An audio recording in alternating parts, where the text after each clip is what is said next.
दोस्तों, हम अपने जीवन में कई बार खुद को हारा हुआ महसूस करते हैं। एक ऐसा विचार जो आपके मन में आता है और आपको पराजय के समंदर में धकेल देता है। विचारों के इस द्वंद में आपका मन हार जाता है। आपको लगता है कि शायद सब कुछ व्यर्थ है, कुछ भी आपके मुताबिक नहीं होता है। आज की इस पॉड कहानी के माध्यम से आप समझेंगे जब जीवन में इस प्रकार की परिस्थिति आए तो हमें क्या करना चाहिए। एक समय की बात है, गौतम बुद्ध अपने प्रिय शिष्य आनंद के साथ यात्रा कर रहे थे। बीच बीच में रास्ता पथरीला था, चढ़ाई और कांटे भी थे। दोनों सूर्य ढलने से पहले गंतव्य तक पहुंचना चाहते थे। तभी आनंद को एक किसान दिखा। आनंद ने किसान से पूछा कि भाई, गांव यहां से कितना दूर है? हम बहुत लंबा सफर करके आ रहे हैं। किसान ने कहा, चिंता ना करें, बस 2 मील का रास्ता और फिर आप गांव पहुंच जाएंगे। आनंद ने देखा कि गौतम बुद्ध और किसान आपस में देखकर मुस्कुराए, नमस्कार किया, फिर अपने अपने रास्ते चले गए। आनंद ने गौतम बुद्ध से कुछ नहीं पूछा। वो दोनों आगे चल दिए। चलते चलते 2 मील से ज्यादा गुजर गए, पर गांव का कोई अता पता नहीं था। आनंद को लगने लगा कि हम जरूर रास्ता भटक गए। तभी आनंद को एक बुजुर्ग महिला नजर आई।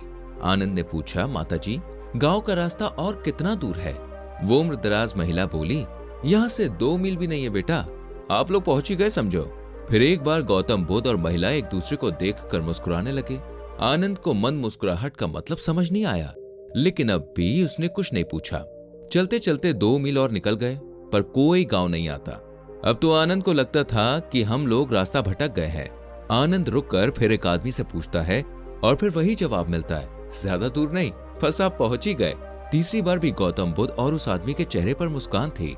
ये देखकर आनंद व्याकुल हुए। उसने वही सामान रख दिया और गौतम बुद्ध से बोला, मैं बहुत थक चुका हूं, मुझे ऐसा लगता है कि हम ये 2 मील का रास्ता पार ही नहीं कर पाएंगे।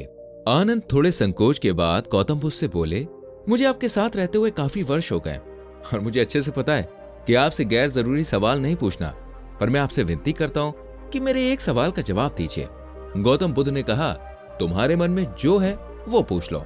आनंद ने कहा, आप पहले किसान को देखकर क्यों हंसे, जिसने कहा था कि गांव 2 मील दूर है?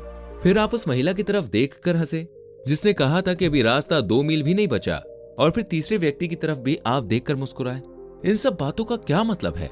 गौतम बुद्ध फिर से मुस्कुराए और बोले कि हम सबका एक पेशा है, हम सब एक ही काम करते हैं, इसलिए जब मैं हंसा तो वो भी हंसे। आनंद ने जिज्ञासा से पूछा कि वो क्या काम है? गौतम बुद्ध बोले, हम सबका काम लोगों को प्रोत्साहित करने का है, लोगों के अंदर उत्साह बनाए रखने का है। गौतम बुद्ध ने कहा, सच्चे यानी हमेशा बने रहने वाले आनंद के लिए यानी खुशी के लिए इंसान को अपने मन की गहराई में यात्रा करनी पड़ती है, और ये यात्रा आसान नहीं है। यहाँ थकान के कारण बार बार रुकने की इच्छा होती है।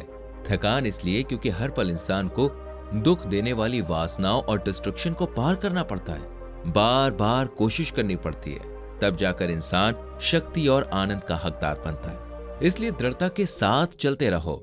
इस दृढ़ता में उचित लक्ष्य के लिए उद्यम और उत्साह मुख्य भूमिका निभाते हैं। उद्यम और उत्साह से ही आलस और टालमटोल को पार किया जाता है।